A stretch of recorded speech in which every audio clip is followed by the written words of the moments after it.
Здраво на сите! Тоа беше првата завршена зграда со кнауф материјали на инвеститорот ДДС Инженеринг.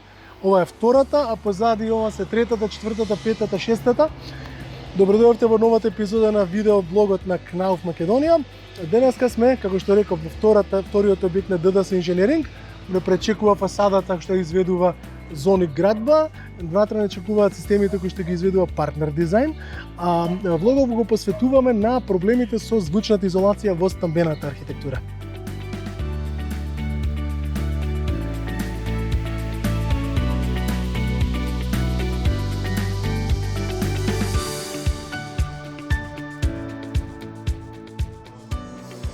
Виктор, фала ти на времето и на можноста да провериме звучната изолација во овој убав објект. Фала ти и тебе, Блажен, за можноста да соработуваме. Кој е Виктор, што е ЕМ акустика и кој ти е искуството во звучната изолација? Па, еве, повеќе години се занимавам со акустика, бучава, вибрација и звучна изолација. Првично во Италија, после и тука во Македонија во последниве неколку години. Одлучив и да отворам фирма, компанија која што ќе се занимава исклучиво со заштита од бучава, вибрации, просторна акустика, значи се она што е поврзано со звукот и вибрациите, бучавата во градежништвото, во индустријата и така натаму. Знаат ли македонците што е звучна изолација, особено кога збориме за стамбена архитектура, за станови? Па генерално крајниот потрошувач знае што е звучна изолација кога ќе се сретне со проблемите од звучната изолација. Кога ќе свати дека ја нема. Да, кога ќе свати дека ја нема во одредени објекти, обично нали сите купуваат станови, им се допаѓаат плочки, паркети и така натаму, фасада меѓутоа кога ќе влезат внатре во објектот и кога ќе почнат да го живеат, тогаш веќе сваќаат дека кај поголемиот дел на објекти звучната изолација воопшто не е земена во предвид. Така што најчесто стамбените објекти не ги задоволуваат минималните критериуми за звучна изолација. Јас знам, ама повторени дека постојат дури во Македонија постојат минимални параметри за Да, секако во Македонија постојат минимални параметри за звучна изолација уште од 1970 година во бивша Југославија. Потоа 89 е донесен нов правилник, односно потврден стариот и имаме одредени параметри кои што треба да ги исполнуваат, да речеме, одредени зидни прегради како што е ова, помеѓу два стана, да речеме, минимум 52 децибели, исто така меѓукатната изолација треба да биде минимум 70. Се мери на поинаков начин параметрите, се мери ударен шум, но во секој случај имаме, да речеме, параметри кои што се вклучени и во Законот за заштита од бучава, кои што се вклучени и во Законот за градење, член 8 прецизно зборува што е бучава и како треба да се третира бучавата во стамбени објекти. Знам дека 52 децибели е по наводници волшебна бројка во сите светски правилници. Што точно значи звучна изолација 52? Што е над неа, што е под неа? Овака, 52 децибели горе-доле важи секаде, меѓутоа во одредени земји има и повисоки стандарди, пониски тешко може да стане до 52 децибели и по старите ју стандарди и МК, ако одредена партиција преграда е над 8 децибели од тие 52, значи 60, тогаш се велело дека зградата има подобрена звучна изолација, ако е од 52 до 60 дека има нормална, ако е испод 52, тогаш значи не ги задоволува МК или ју стандардите. Тоа значи, сега конкретно што тоа значи, дека помеѓу две стамбени единици, ако имаме минимум 52 измерени на лице место инситу, не лабораториски, затоа што има многу голема разлика помеѓу мерење во лабораторија и на лице место. Дома не е лабораторија. Апсолутно, значи секогаш на лице место зидните прегради имаат послаба звучна изолација во однос на лабораторија, затоа што се мерени во идеални услови. Но под 52 децибели генерално значи дека можеме да го слушнеме комшијата кога зборува, кога зборуваат со повешен тон, кога пеат, кога слушаат музика, телевизија и така натаму. Разбирливо зборуваме. Да, зборуваме генерално за разбирање на говорот од другата страна. Тоа е тотално уништена интима. Апсолутно, да. Посебно во вечерните часови, каде што генерално нивото на амбиенталната буча е пониско и надвор, тогаш станува многу позначено и многу повеќе се приметува. Како ти е искуството со кнауф зидни облоги, кои што ни предуваме од ДДС? Генерално овие зидни облоги со две прегради, значи имаме во средината еден зид од тврда градба и од двете страни имаме две облоги со по две плочи. Генерално овој вид на зидни прегради ги задоволуваат во секој случај тие предвидени 52 законски децибели кои што и на лице место ги мериме и можеме да потврдиме дека се толку. Како М-акустика мери звучна изолација, што се вика инситу на објект? Вака, значи за да се измери звучната изолација потребен е еден синџирна опрема, професионална, најчесто класа 1, за да биде тоа нели применливо и стандардизирано. Потребен е додекахедрон или кружен топчест звук на извор. Потоа мерен инструмент класа 1, кој што ќе може да мери барем во еден терцооктавен филтер. Се поставува инструментот, односно изворот на бучава во едната просторија, најчесто изворот на бучава е во поголемата просторија, ако се мери помеѓу две простории.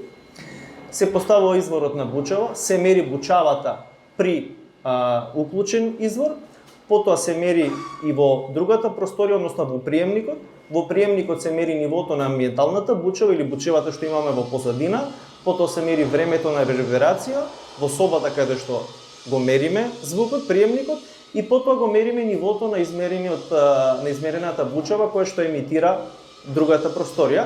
Потоа сето тоа се процесира во одреден софтвер кој што е автоматизиран.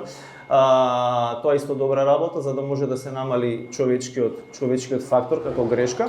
Еден дел од опремата е набавена во рамките на проектот кофинансиран од Фондот за иновации и развор на Македонија, затоа што нашата компанија не работи само мерење, нели, но работи и проектирање, консултации, но исто така и истражување и развој.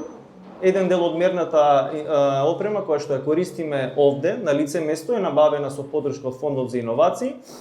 Тој проект служи за развивање на нови материјали за звучна изолација и за виброизолација. Целта е до крајот на годинава да развиеме одредени производи кои што ќе бидат релативно економични за нашиот пазар, лесно применливи и ќе имаат подобрени својства во однос на другите комерцијални производи кои што можете да се најде кај нас. Така што работиме со полн газ. Супер. Значи, ако те разбрав убаво, мериме јачината во просторијата кој што е звучникот, да, мериме во просторијата кој што е соседна Токму и така. разликата е јачината на зидот. Да, со тоа Што повисока бројка добива, толку е појак зидот.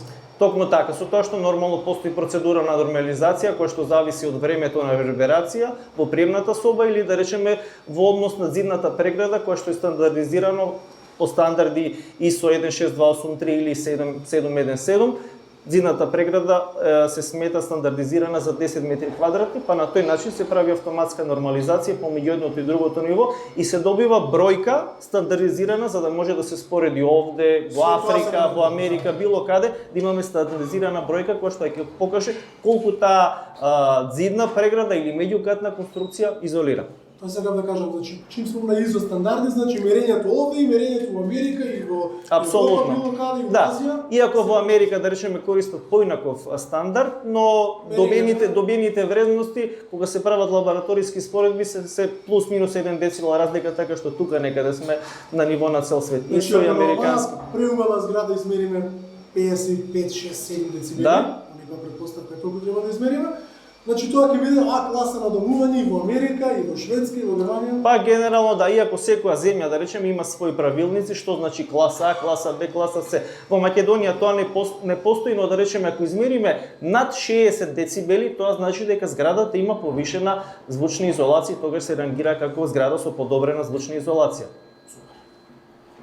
Виктор, поминаа повеќе денови од како го измеривме. Што викаат резултатите? Па генерално можем да кажам дека задоволуваат, дека сме во прифатените граници според ЮС стандардите од 89 година. И можам да кажам дека тоа е услов, односно резултат пред се на три многу важни фази кои што треба да се запазат кај стамбени, комерцијални и друг тип на објекти. Тоа е пред се правилно проектирање, значи соработка со инженери акустичари, кои што може да го испроектираат делот од градежната физика, заштита од бучава според одредени стандарди. Потоа правилната изведба, значи екипа, мајстори, надзор кој што ќе може да го исконтролира тоа според направениот проект. И на крајот следи мерење како на што го прикажавме, значи мерење од доказ за да можеме да ги потврдиме вредностите кои што биле пропишани во елаборатот. Така што според тоа имаме задоволителни резултати, можеме да кажеме дека тоа е вистинскиот начин за да добиеме квалитетен објект за домување, каде што станарите ќе може да уживаат, да речеме, во добра звучна изолација или во одредени случаи или во подобрена звучна изолација, зависно од тоа што ќе одлучи инвеститорот. Блазе се има станарите од ДДС инженеринг. Што да прават луѓе што сега дома немаат звучна изолација, Така? а сакаат да ја подобрат? Има ли можност? Да, можност секогаш постои, зависи од случај до случај. Во некои случаи е потешко да се интервенира, во некои случаи е поедноставно, но во секој случај дали се работи за инвеститори, инженери или едноставно приватни луѓе кои што сакаат да е подобра звучната изолација, може да се обратат до нашата компанија EM Acoustic, која што ги нуди сите услуги од проектирање, мерење, совети, консултации и така натаму, па и материјали кои што се соодветни за подобрување на звучната изолација во објектите. Значи, ја затворивме добрата приказна за звучната изолација во ДДС, ја измеривме. Ти благодарам на соработката и се надевам дека заедно уште многу вакви стамбени објекти ќе направиме низ Македонија. Ти благодарам и тебе и се надевам дека со Кнауф ќе може да оствариме уште многу други плодни соработки. Се гледаме. Сего е добро.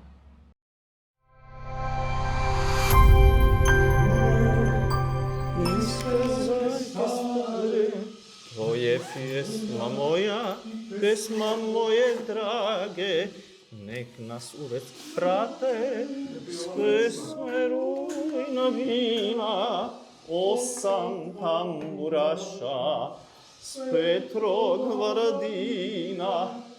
Сега кажи ми,